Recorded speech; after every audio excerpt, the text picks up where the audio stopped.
Saya mengundang kita untuk boleh membuka Alkitab kita di dalam kitab 1 Raja-Raja. 1 Raja-Raja pasal yang ke-17. Kita akan membaca ayat pertama sampai dengan 24. Kitab 1 Raja-Raja pasal yang ke-17 ayat 1 sampai dengan 24.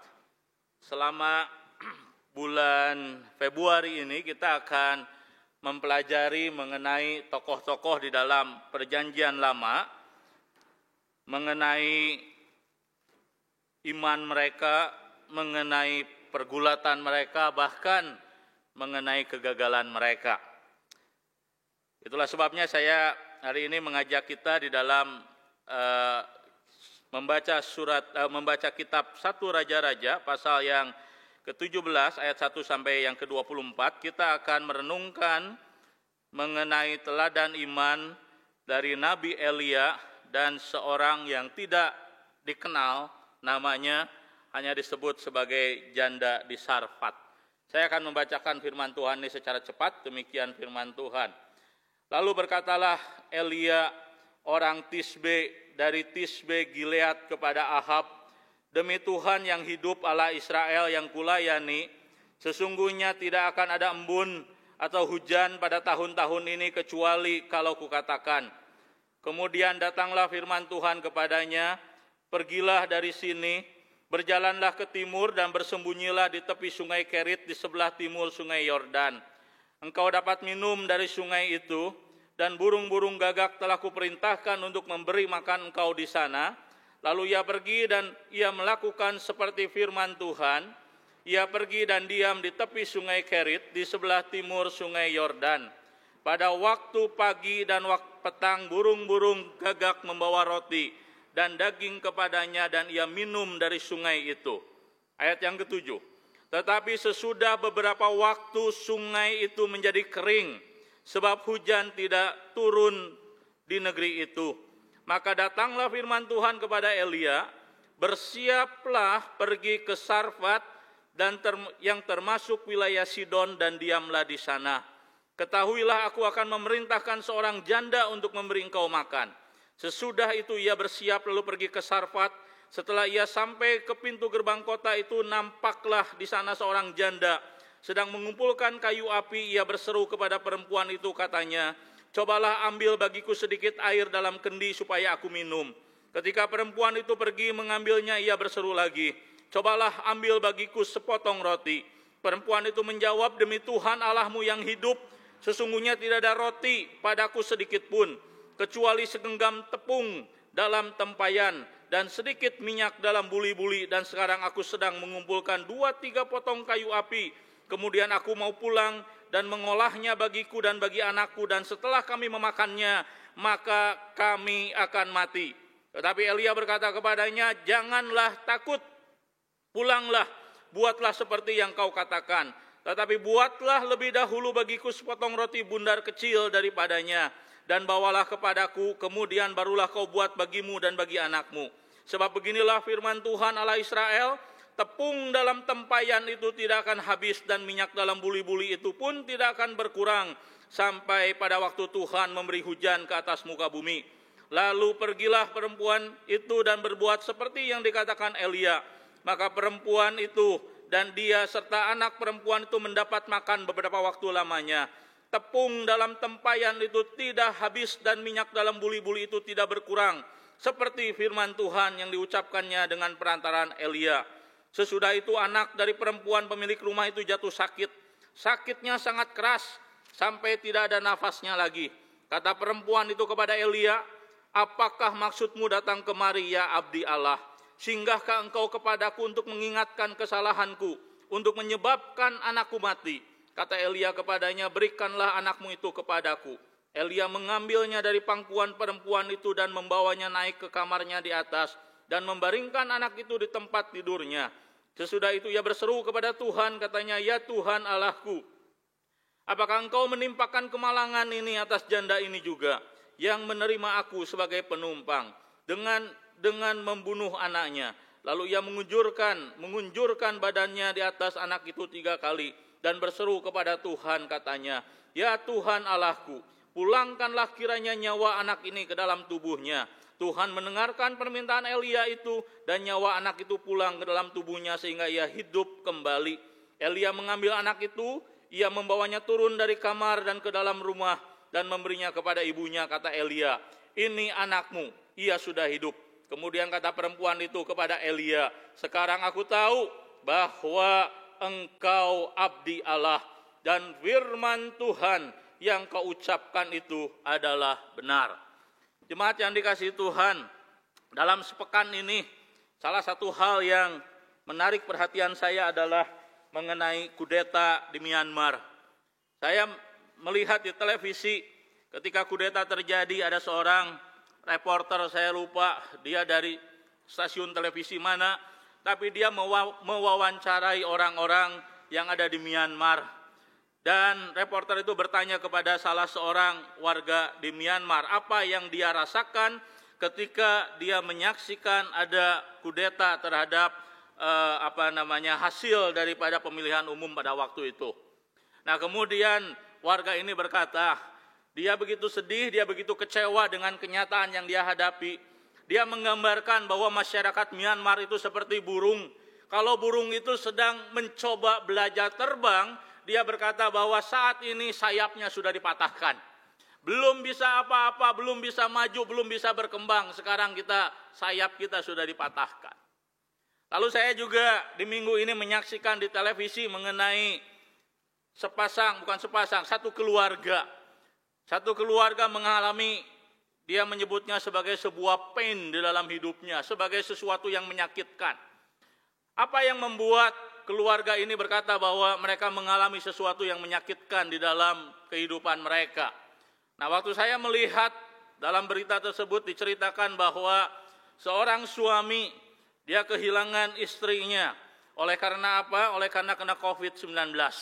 Bukan hanya istrinya yang kemudian meninggal, tapi anaknya, putranya juga mengalami hal yang sama, kena COVID-19. Apa yang menyakitkan bagi keluarga ini?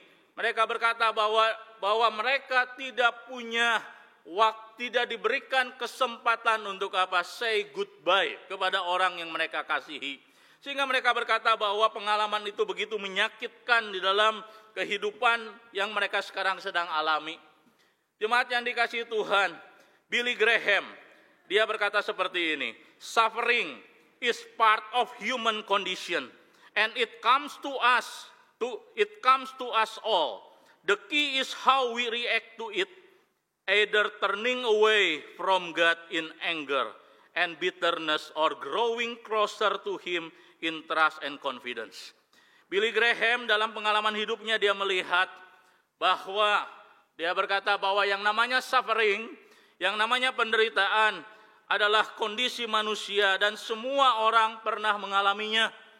Nah, waktu kita mendengar hal ini, kita barangkali berpikir, benarkah itu? Benarkah bahwa tidak ada dalam dunia ini orang yang tidak pernah mengalami yang namanya suffering? Semua kita, kata Billy Graham, pernah mengalami yang namanya suffering. Yang namanya penderitaan. Yang membedakan adalah bentuk daripada penderitaan yang kita alami. Sebagian orang mengalami penderitaan oleh karena apa? Oleh karena badannya digerogoti oleh sakit penyakit. Pelan tapi terus-menerus menggerogoti hidupnya. Sebagian orang mengalami suffering bukan karena sakit penyakit. Tetapi orang mengalami suffering, mengalami penderitaan oleh karena apa? Oleh karena barangkali krisis rumah tangga, pengkhianatan dalam pernikahan, oleh karena keributan, kecekcokan terus-menerus di dalam rumah tangga, dan itu melahirkan suffering dalam kehidupan orang tertentu. Sebagian orang yang lain barangkali mengalami suffering yang berbeda. Mereka mengalami barangkali kehidupannya tidak mudah, masa depannya rusak oleh karena apa? Oleh karena dirusak oleh orang lain. Rusak oleh karena situasi kondisi membuat dia terjepit dan tidak bisa berkembang, bahkan mati. Sehingga orang mengalami namanya suffering. Itulah sebabnya maka Billy Graham berkata di dalam pengalaman hidupnya sekian lama, dia berkata bahwa suffering adalah sebuah kondisi manusia yang semua orang mengalaminya. Yang membedakan adalah bagaimana kita bereaksi terhadap yang namanya suffering. Yang membedakan adalah bagaimana kita merespon penderitaan yang Tuhan izinkan terjadi dalam kehidupan kita.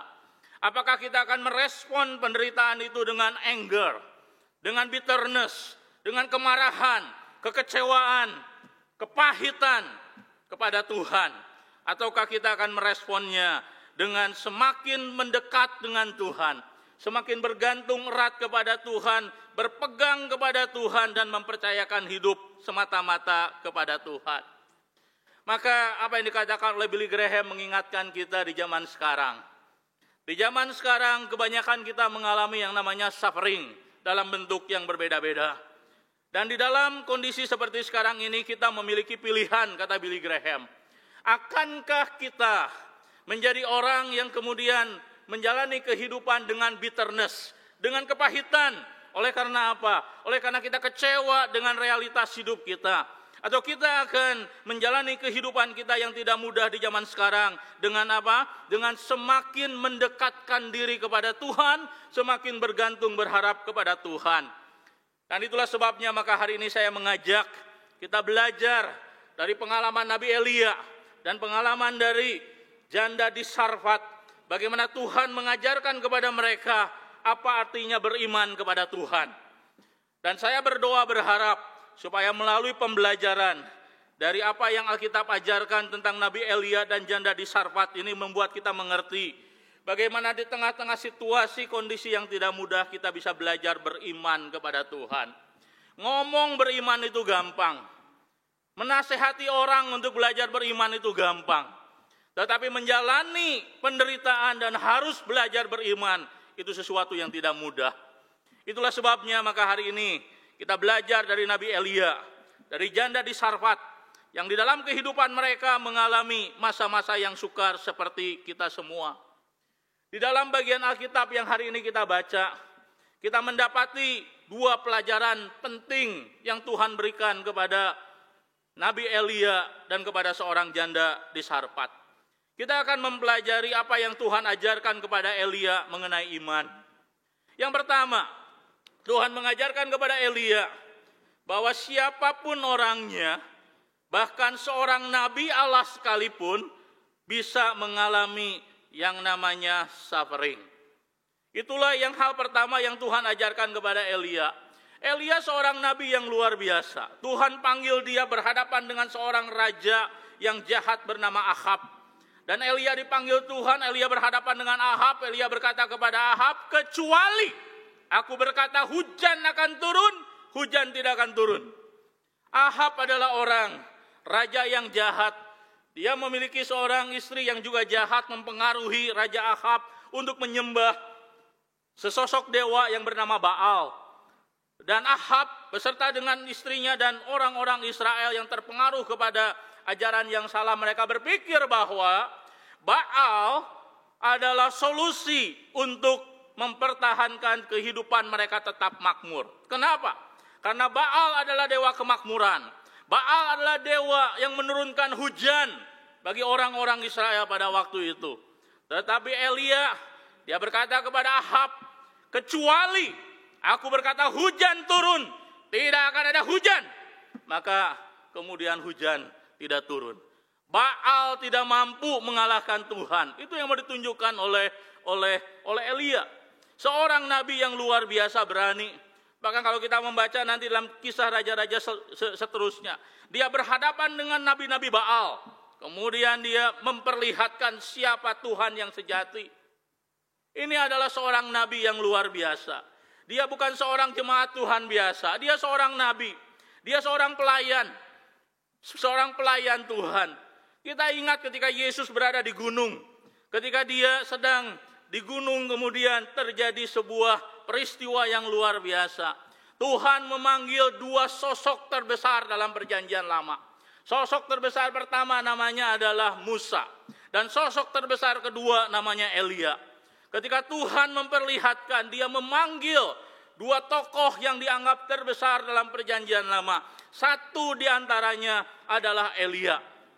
Tetapi ketahuilah Di dalam kitab 1 Raja-Raja pasal yang ke-17 kita belajar bahwa orang sebesar Elia sekalipun, orang seberiman Elia sekalipun, seorang pelayan, seorang nabi yang begitu luar biasa seperti Elia sekalipun, dia mengalami kesulitan dalam kehidupannya.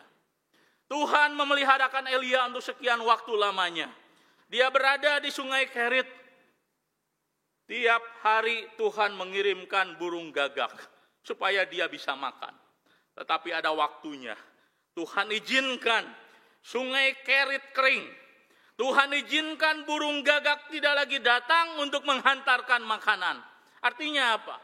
Artinya kepada seorang nabi yang begitu hebat pun Tuhan mengizinkan mereka mengalami yang namanya penderitaan, mengalami yang namanya kesukaran, tidak dapat makan, tidak dapat minum. Itulah sebabnya jemaat yang dikasihi Tuhan. Kalau Anda dan saya berpikir bahwa Anda dan saya adalah orang yang baik di hadapan Tuhan, Anda dan saya adalah orang yang mengasihi Tuhan di sepanjang hidup ini, Anda dan saya adalah orang yang melayani Tuhan, kemudian Anda berkata kepada Tuhan, apakah saya kurang baik di hadapan Tuhan sehingga Engkau mengizinkan saya saat ini mengalami masa-masa yang sukar? Maka jawabannya siapa Anda dan saya sehingga kita merasa kita bisa lebih besar daripada Nabi Elia. Nabi Elia sekalipun seorang yang begitu luar biasa di hadapan Tuhan, Tuhan izinkan mengalami yang namanya penderitaan, mengalami yang namanya suffering. Itulah sebabnya kalau Anda dan saya mengalami suffering, maka Anda dan saya seperti halnya Nabi Elia, seperti yang dikatakan oleh Billy Graham, kita adalah orang-orang yang harus tunduk kepada kehendak Tuhan. Kita orang-orang yang harus belajar ketika Tuhan mengizinkan kita mengalami penderitaan untuk belajar apa? Belajar melihat, belajar percaya, belajar untuk tidak mengandalkan mata kita di dalam mengikut Tuhan. Jemaat yang dikasihi Tuhan, ketika Nabi Elia, dia mengalami masa yang sukar, dia tidak punya makan, tidak ada lagi burung gagak, tidak ada lagi sungai yang mengalir airnya untuk dia minum. Kemudian Tuhan berfirman kepada Elia, pergi dari sungai Kerit. Tentu Elia senang. Kenapa? Karena sungai Kerit bukan lagi tempat yang bisa diandalkan. Tetapi yang mengejutkan Elia adalah Tuhan berkata kepada Elia, pergi. Pergi kemana? Ke Sarpat. Di daerah Sidon. Sarpat, daerah Sidon. Daerah mana itu? Itu bukan sekedar nama sebuah daerah. Sarpat Sidon adalah tempat di mana Baal dianggap sebagai Tuhan. Dia harus pergi ke tempat di mana Baal dianggap sebagai Tuhan. Baal dianggap sebagai solusi daripada segala persoalan manusia. Kalau kita menjadi Elia, kita berpikir apa tidak ada tempat yang lain Tuhan? Saya harus menumpang di tempat di mana Tuhan di sana tidak disembah. Kenapa Tuhan tidak menyuruh saya tinggal di Yerusalem? Kenapa Tuhan tidak menyuruh saya tinggal di wilayah-wilayah Israel? Tuhan menyuruh saya justru pergi ke tempat yang najis. Ke tempat di mana nama Tuhan tidak dihormati. Kalau kita jadi Elia, barangkali kita seperti itu. Bukan hanya itu. Tuhan berkata kepada Elia, kamu pergi ke Sarpat, di sana akan ada seorang janda yang akan memelihara kamu. Kalau kita jadi Elia, kita berpikir keras, masa saya harus menggantungkan hidup saya kepada seorang janda, bukan janda umat Tuhan, tapi janda penyembah Baal yang benar aja. Tapi barangkali Elia takut sama Tuhan. Dia pergi ke Sarpat, dia pergi ke sana, dan ketika dia tiba di Sarpat, dia bertemu dengan janda yang Tuhan maksudkan, maka Elia meminta sesuatu kepada janda ini. Tolong kasih saya minum. Kemudian janda itu memberikan dia minum walaupun air begitu sulit. Kemudian Elia berkata kepada janda itu, tolong berikan aku roti. Kemudian janda itu bilang kepada Elia, demi Tuhan Allahmu. Ya. Jadi janda ini tidak merasa bahwa Yahweh itu Allah dia, Yahweh itu Allahmu. Maka dia berkata, demi Allahmu, saya mau kasih tahu, saya ini cuma punya satu genggam tepung dan sedikit minyak yang hari ini saya mau gunakan untuk makan roti, untuk membuat sedikit roti yang tidak cukup untuk 2 orang, apalagi untuk 3 orang. Tetapi ini adalah persediaan saya yang terakhir, yang saya miliki. Saya akan makan berdua dengan istri saya, kemudian saya akan mati. Coba lihat. Tuhan meminta Elia pergi ke Sarfat, ke daerah di mana Baal berkuasa. Tuhan minta Elia untuk datang kepada seorang janda, untuk yang akan memeliharakan hidup dia.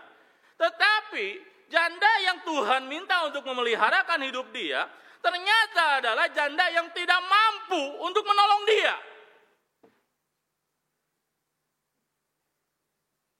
Apa yang Tuhan mau ajarkan kepada Elia dalam hal ini?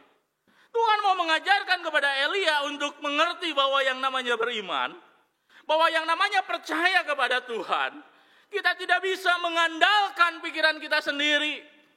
Kita tidak bisa mengandalkan diri kita sendiri. Kita tidak bisa mengandalkan pertimbangan-pertimbangan kita sendiri. Untuk percaya kepada Tuhan, kita tidak bisa mengandalkan apa yang kita lihat lewat mata kita. Itulah yang dikatakan oleh kitab Amsal, bukan? Percayalah kepada Tuhan dengan segenap hatimu dan jangan mengandalkan pengertianmu sendiri. Itulah yang Tuhan sedang mau ajarkan kepada Elia di tengah-tengah ujian yang Tuhan perlihatkan kepada dia. Dia berhadapan dengan suffering, dia mengalami kelemahan, dan Tuhan menunjukkan sesuatu yang secara lahiriah kalau dilihat oleh mata nggak ada harapan, hopeless.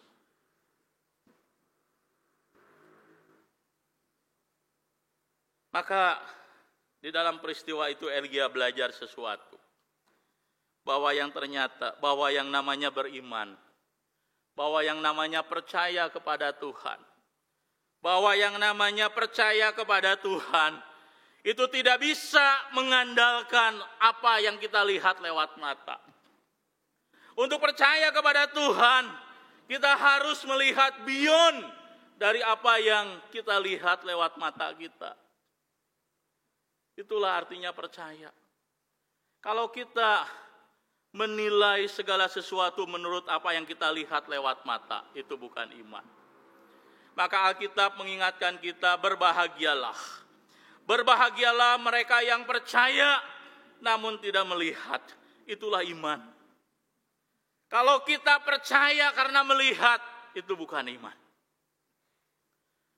Jemaat yang dikasihi Tuhan, maka apa yang dilakukan oleh Elia pada waktu itu? Dia percaya kepada Tuhan. Walaupun melihat apa yang di depan mata, rasanya tidak mungkin. Rasanya tidak mungkin bahwa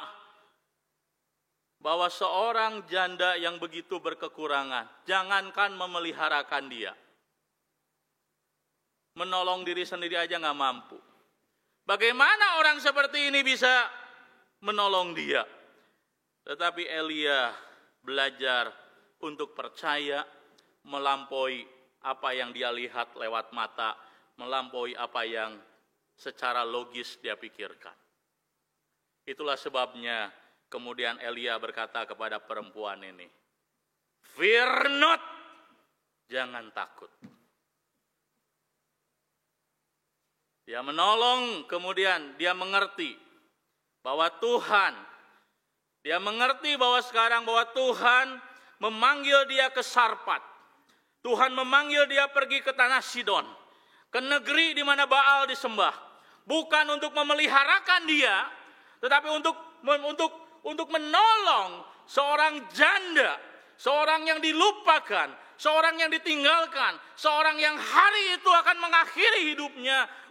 Untuk janda ini mengerti bahwa kehidupan sesungguhnya datang dari Tuhan. Maka dalam peristiwa itu kita melihat sesuatu yang indah. Bahwa Elia Ketika berhadapan dengan sebuah realita, dia melihat beyond dari apa yang dia bisa lihat dari matanya. Dia tahu akhirnya bahwa Tuhan memanggil dia ke Sarfat, ke Sidon. Tinggal bersama-sama dengan seorang janda. Bukan sekedar supaya dia dipelihara oleh seorang janda penyembah Baal. Tapi supaya melalui kehadirannya, ini janda penyembah Baal bertobat, beriman kepada Tuhan. Maka ketika dia bertemu dengan janda itu, dia mendengar, dia melihat kenyataan bahwa janda itu adalah seorang yang di hari itu adalah hari terakhir dia hidup dan besok dia ingin mati. Kemudian dia menyampaikan apa yang Tuhan katakan kepada bangsa Israel. Ketika bangsa Israel mulai kecewa kepada Tuhan, mulai diliputi ketakutan, diliputi perasaan bahwa kita ditinggalkan oleh Tuhan, sebuah perkataan, fear not, jangan takut. Artinya fear not itu berarti believe in God, percayalah kepada Tuhan. Jemaat yang dikasihi Tuhan, dalam masa pandemi ini, kita membutuhkan iman untuk tetap bisa mengikut Tuhan. Di masa pandemi COVID-19 ini, kita membutuhkan yang namanya iman untuk bisa tetap survive mengikut Tuhan. Namun kita tidak bisa beriman kepada Tuhan. Kita tidak bisa bergantung berharap kepada Tuhan selama apa? Selama hidup kita gantungkan dengan apa yang kita lihat. Kalau kita menggantungkan diri pada apa yang kita lihat, apa yang kita temukan? Yang kita temukan adalah barangkali hidup kita tidak ada pengharapan. Hidup kita hopeless. Pekerjaan kita doom. Pekerjaan kita hancur, pekerjaan kita rusak. Kalau kita melihat berdasarkan apa yang ada di depan mata, kita kecewa. Kita merasa masa depan kita suram.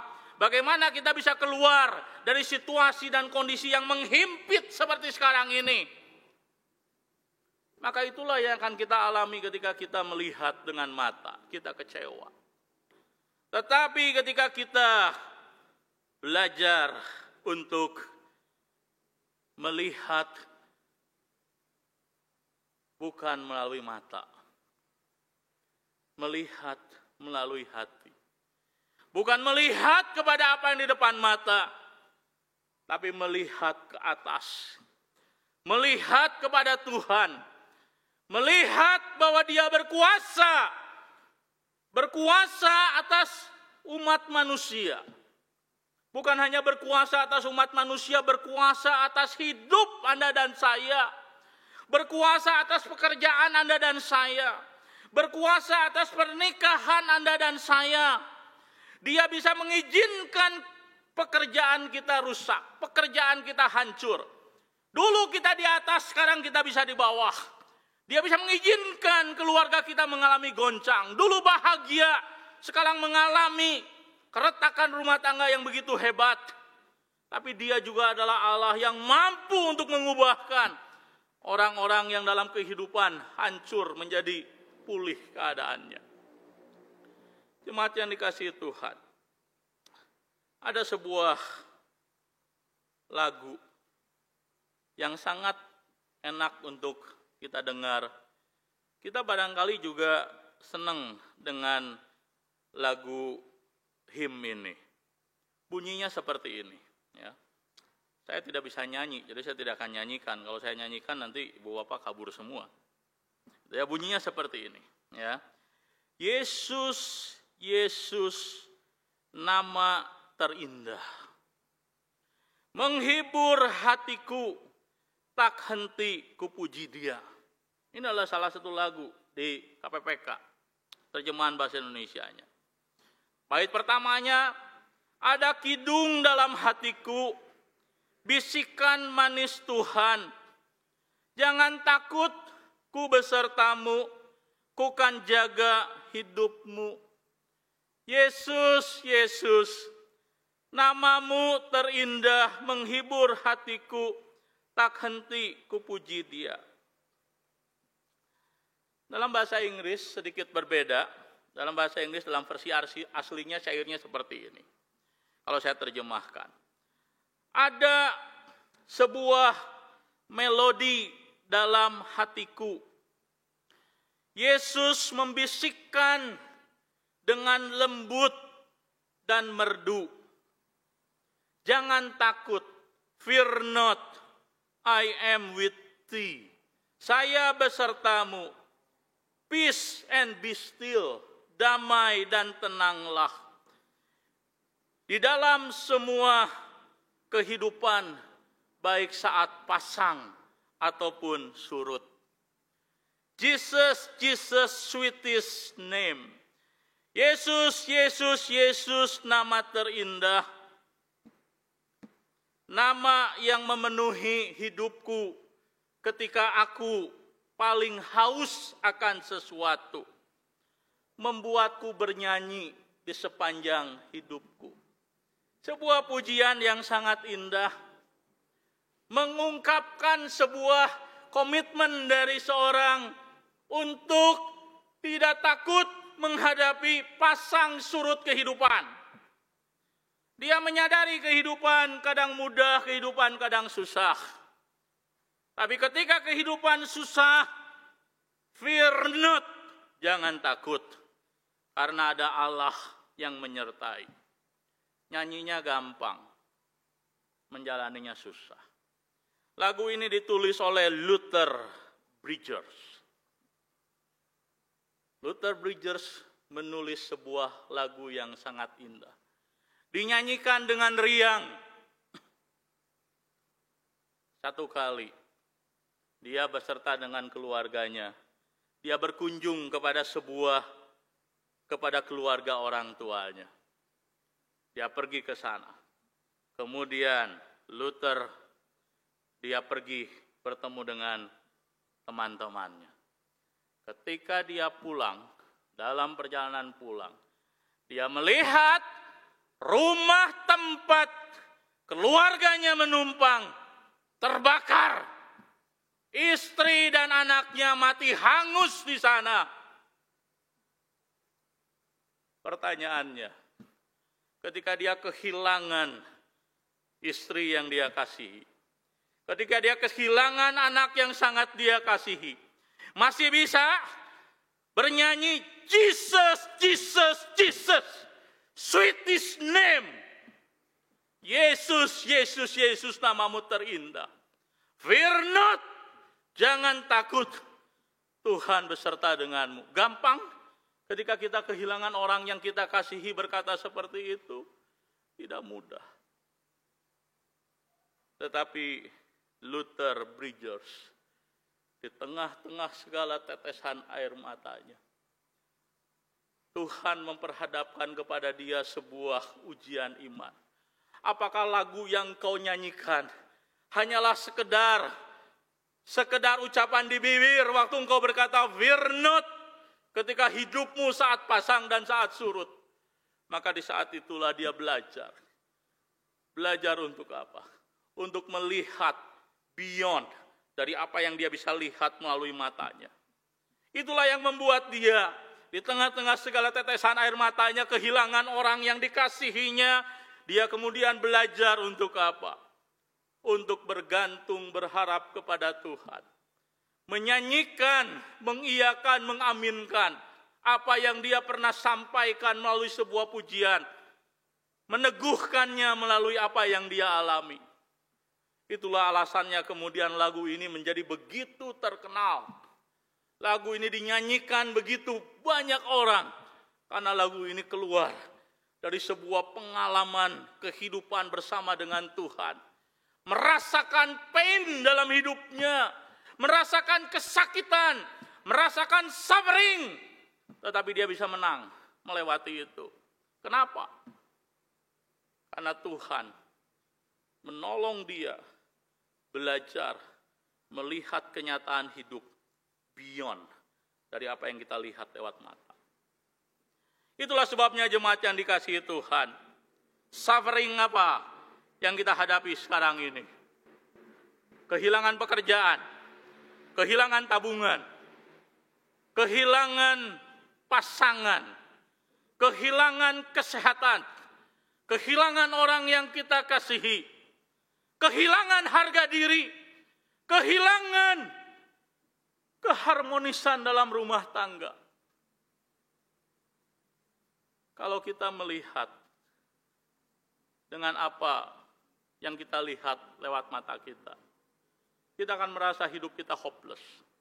Dan waktu orang merasa hidupnya hopeless, apa yang dia lakukan?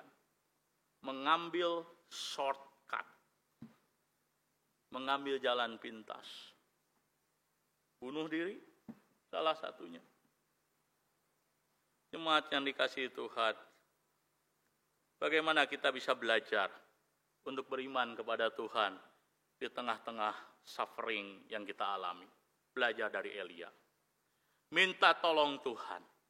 Melihat kehidupan yang tidak mudah, melampaui apa yang kita lihat lewat mata. Arahkan hati kita bukan kepada apa yang ada di depan kita.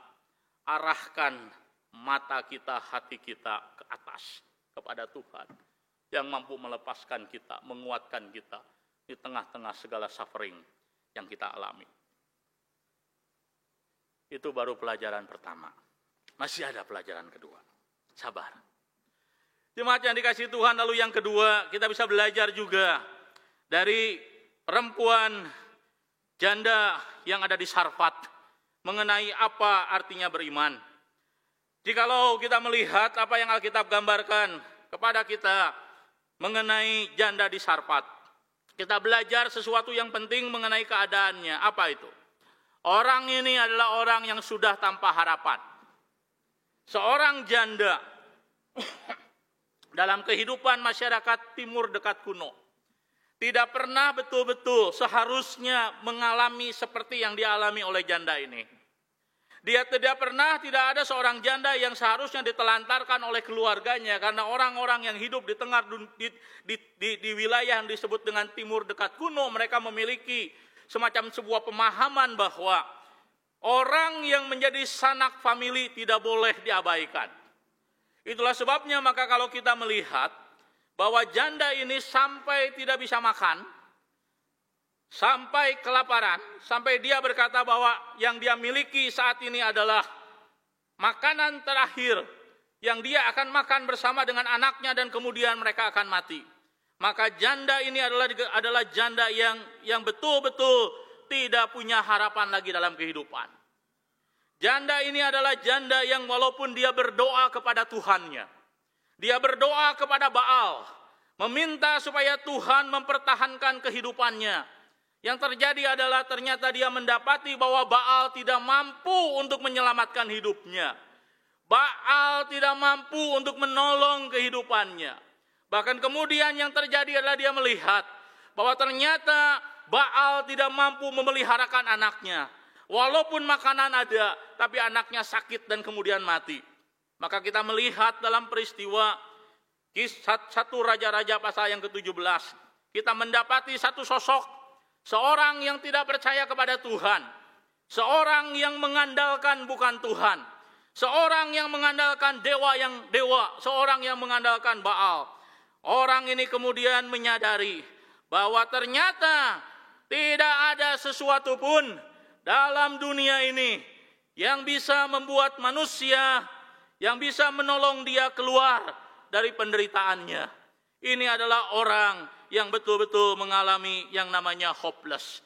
Orang yang frustasi dalam hidupnya. Orang yang berkata bahwa hari ini adalah hari terakhir saya hidup. Besok saya mau mati. Ini adalah orang yang tidak percaya kepada Tuhan.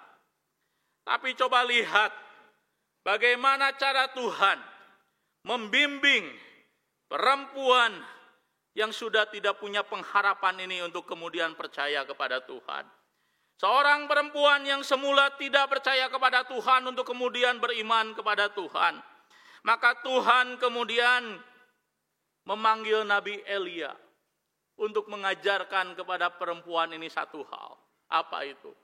Bahwa kalau dia ingin melewati masa hidupnya, kalau dia ingin dipeliharakan, kalau dia ingin supaya dia survive di tengah-tengah segala penderitaan yang ada, maka orang ini, perempuan ini perlu apa?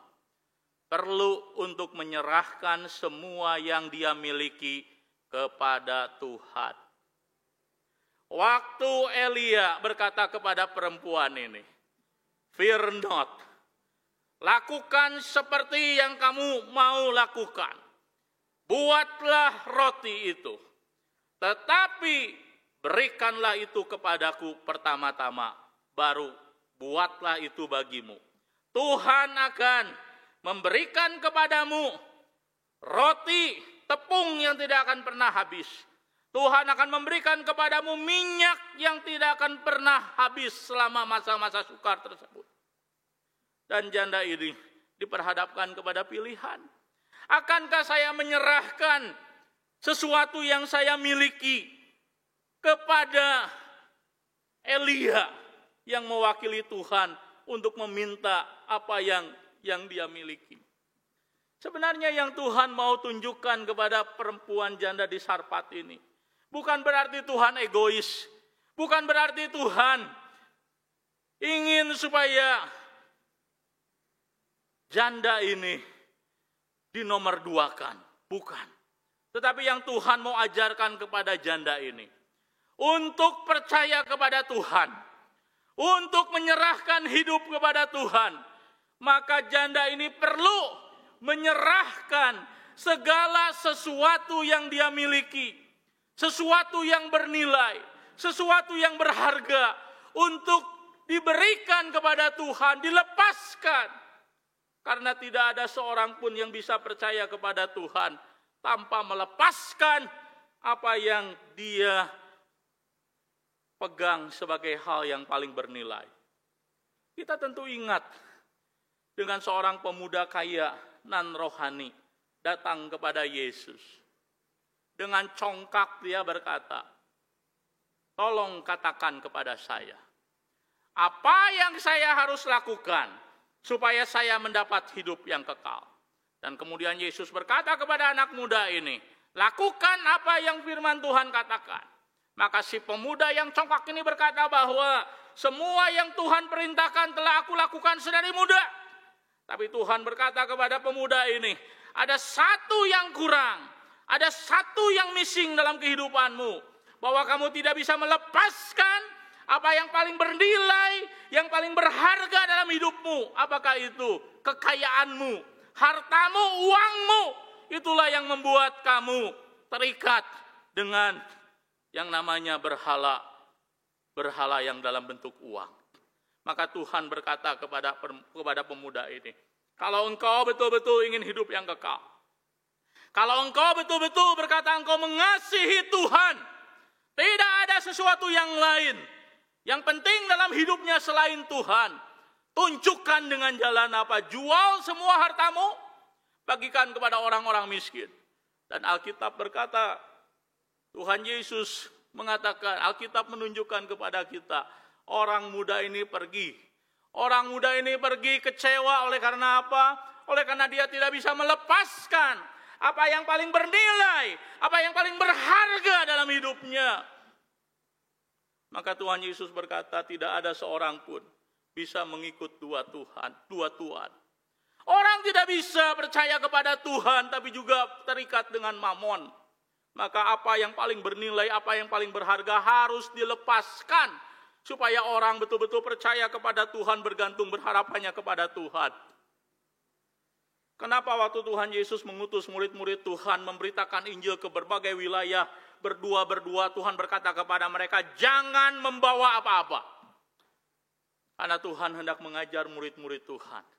Bahwa untuk percaya kepada Tuhan, mengikut Tuhan, melayani Tuhan, kita tidak bisa terikat dengan apapun juga. Dan itulah yang hendak Nabi Elia ajarkan kepada perempuan di Sarfat ini.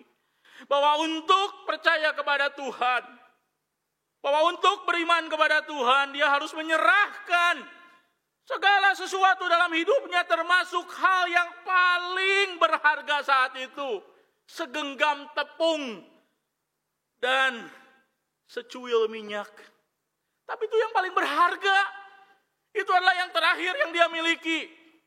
Dan Tuhan memperhadapkan kepada dia, akankah engkau berpegang kepada terikat dengan apa yang paling berharga? Atau akankah kamu lepaskan dan berikan itu seperti yang Tuhan perintahkan? Maka luar biasa dalam peristiwa ini, janda di Sarfat ini kemudian dia melakukan apa yang Elia katakan. Dia membuat roti. Dan ajaib, janda di Sarfat ini mengalami mujizat. Tepung itu tidak pernah habis, terus ada. Minyak tidak pernah habis, terus ada. Terus seperti itu sampai berapa lama? Kurang lebih sampai 2 tahun. Bayangkan, ketika perempuan ini mendengarkan Elia, dia mengalami mujizat setiap hari. Luar biasa. Tetapi Alkitab memperlihatkan kepada kita sebuah realita. Mengalami mujizat setiap hari ternyata tidak otomatis membuat orang percaya kepada Tuhan. Ternyata masih ada sesuatu yang mengikat perempuan ini sehingga dia tidak bisa sepenuhnya percaya kepada Tuhan. Apa yang mengikat dia? Anaknya. Maka Tuhan mengizinkan. Tuhan mengizinkan 2 tahun mengalami mujizat dan Tuhan izinkan sekarang perempuan ini mengalami kembali kepahitan, suffering dalam hidupnya. Sesuatu yang paling bernilai, yang paling berharga dalam hidupnya hilang. Anaknya sakit dan mati. Dan disinilah Tuhan memberikan pelajaran untuk terakhir kalinya kepada janda di Sarfat ini. Apa artinya percaya kepada Tuhan? Ketika janda di Sarfat ini melihat anaknya mati, dia datang kepada Elia, dia berkata, "Hai hamba Allah, apakah kamu datang ke tempat ini untuk menunjukkan bahwa saya orang berdosa dan Tuhan sekarang menghukum saya karena keberdosaan saya? Itukah yang kamu mau?" Melihat peristiwa itu, Nabi Elia kemudian dia berkata kepada ibu itu, "Serahkanlah anakmu." Ini adalah kalimat yang paling penting. Janda ini diminta oleh Nabi Elia untuk menyerahkan anaknya kepada Tuhan. Melepaskan apa yang paling bernilai dalam hidupnya kepada Tuhan. Dan kemudian secara simbolis digambarkan bahwa janda di Sarfat ini melepaskan anaknya. Dan kemudian Elia membawa anaknya ke loteng. Kemudian Elia berdoa kepada Tuhan meminta supaya nyawa anak itu dikembalikan. Tuhan punya maksud dan rencana. Ingin menunjukkan kepada janda di Sarfat ini bahwa kehidupan bersumber dari Tuhan. Baal tidak bisa menolong anak tersebut. Tidak ada sesuatu yang manusia bisa lakukan untuk menolong anak tersebut. Tapi Tuhan dalam kedaulatannya dia ingin mengajar kepada janda ini. Tuhanlah sumber kehidupan. Maka kemudian Tuhan mengembalikan kehidupan anak ini. Kemudian anak ini kembali hidup dan dibawa kepada ibunya. Kepada janda di Sarfat ini. Dan kemudian janda ini ketika melihat realitas Baal tidak mampu menyelamatkan hidupnya. Manusia tidak mampu menolong dia. Bahkan dirinya sendiri tidak mampu untuk memegang apa yang paling berharga dalam hidupnya. Hanya Tuhanlah yang memberikan sumber kehidupan bagi manusia. Disitulah kemudian janda di Sarfat ini berkata bahwa sekarang aku tahu engkau adalah Nabi Allah. Dan apa yang kau firmankan adalah benar. Artinya apa? Dia sekarang mau percaya kepada apa yang Tuhan firmankan kepada dia. Itulah yang Tuhan kerjakan di dalam kehidupan janda di Sarfat ini. Sebuah pelajaran yang sangat penting yang Tuhan ajarkan kepada kita. Bahwa Anda dan saya tidak bisa beriman kepada Tuhan. Anda dan saya tidak bisa percaya kepada Tuhan. Kalau apa? Kalau kita ini masih tidak melepaskan segala sesuatu yang kita anggap bernilai berharga dalam hidup kita. Kenapa pekerjaan kita goncang? Barangkali Tuhan ingin mengajar kita melepas berhala yang menjadi pekerjaan dalam kehidupan kita. Kenapa keuangan kita goncang? Barangkali karena Tuhan ingin mengajar kita melepas uang yang menjadi berhala dalam kehidupan kita. Jemaat yang dikasihi Tuhan, setiap orang Kristen dapat mengalami masa-masa hidup yang sukar. Anda dan saya bisa mengalami masa-masa hidup yang sukar. Tidak punya pekerjaan, rumah ngontrak, banyak utang. Kesulitan ekonomi adalah salah satu bentuk daripada penderitaan suffering yang bukan hanya berdampak dalam keuangan kita, dalam relasi, tapi juga dalam relasi keluarga kita. Siapa bilang tidak punya uang tidak merusak rumah tangga? Gara-gara uang, orang rumah tangga bisa goncang. Hidup bisa terasa sukar karena rumah tangga bagaikan neraka. Saya pernah dengar ada orang berkata begini, aneh rasanya hari ini kita nggak bertengkar. Artinya apa? Dalam keluarga tertentu, dalam kehidupan keluarga tertentu, pertengkaran terjadi setiap hari. Sehingga kalau satu hari ini tidak bertengkar, tidak ribut sama mertua, tidak ribut sama menantu, tidak ribut sama istri, tidak ribut sama suami, itu sesuatu yang aneh. Barangkali sebagian orang ada yang seperti itu. Hidup rumah tangga bagai neraka. Sebagian orang hidup dengan sakit yang tidak kunjung sembuh. Sebagian orang mengalami krisis dalam kehidupan, membuat dia kecewa kepada Tuhan. Apa yang harus kita lakukan untuk dapat melewati krisis dalam kehidupan? Dari Nabi Elia kita belajar satu hal yang penting. Apa itu? Untuk beriman dan percaya kepada Tuhan, kita harus melihat kehidupan melampaui apa yang mata kita bisa lihat. Dan dari janda di Sarfat kita belajar satu hal. Untuk percaya kepada Tuhan, kita harus menyerahkan segala sesuatu yang kita miliki kepada Tuhan. Pekerjaan kita, keluarga kita, orang yang kita kasihi, serahkan kepada Tuhan. Tuhan yang memiliki semuanya. Tuhan bisa mengizinkan kita memiliki segala sesuatu, tapi Tuhan bisa mengizinkan kita kehilangan hal-hal tersebut. Tuhanlah yang menjadi raja dalam kehidupan kita. Jemaat yang dikasihi Tuhan, saya akan tutup khotbah saya dengan sebuah kisah. Jenny Rowbory adalah seorang anak remaja yang sangat potensial. Memiliki kemampuan menulis sangat baik. Dari remaja sudah menulis cerpen, sudah menulis cerita, novel. Banyak orang senang dalam kehidupannya. Usia 18 tahun. Jenny Rowbory, Tuhan izinkan mengalami sakit yang namanya MI. Myalgic encephalomyelitis. Nah, dan juga mengalami yang namanya EDS, Ehlers-Danlos Syndrome. Dua penyakit ini membuat dia 14 tahun terbaring di ranjang. Terbaring di ranjang, tidak bisa bangun. Harus tinggal di dalam kegelapan. Cahaya yang masuk dalam ruangan menyakitkan matanya. Bukan hanya harus tinggal dalam kegelapan, dia harus tinggal dalam keheningan. Mendengar suara, kalau orang berbisik sedikit di telinganya, apa yang terjadi? Telinganya terasa sakit. Bisa Anda bayangkan?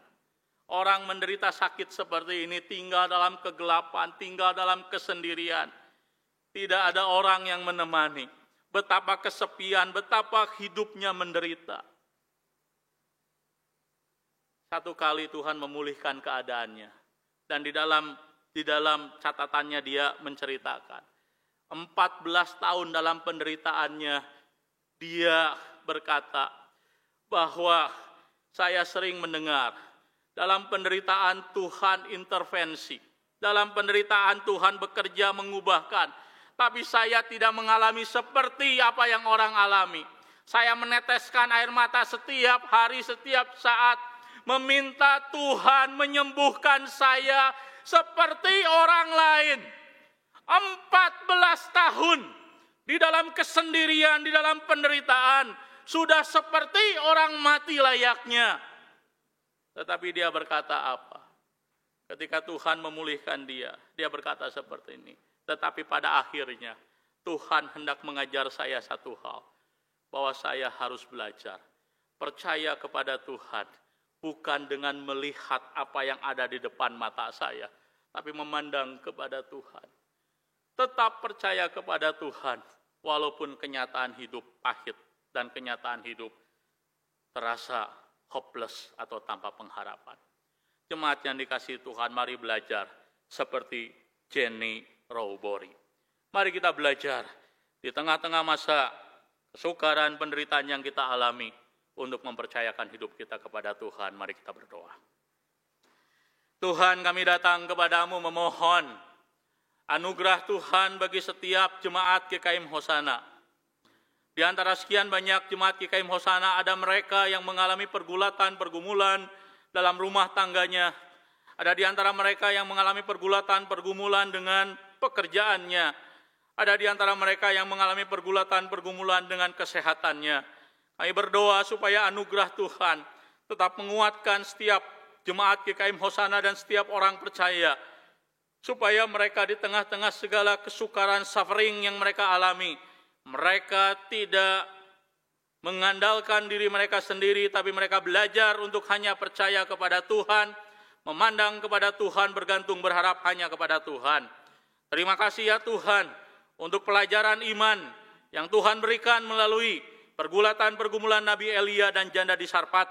Kami berdoa supaya kami belajar untuk menjalani kehidupan kami setiap hari dalam iman. Dalam nama Kristus Yesus, kami menaikkan doa syukur dan permohonan kami. Amin. Tuhan memberkati jemaat sekalian.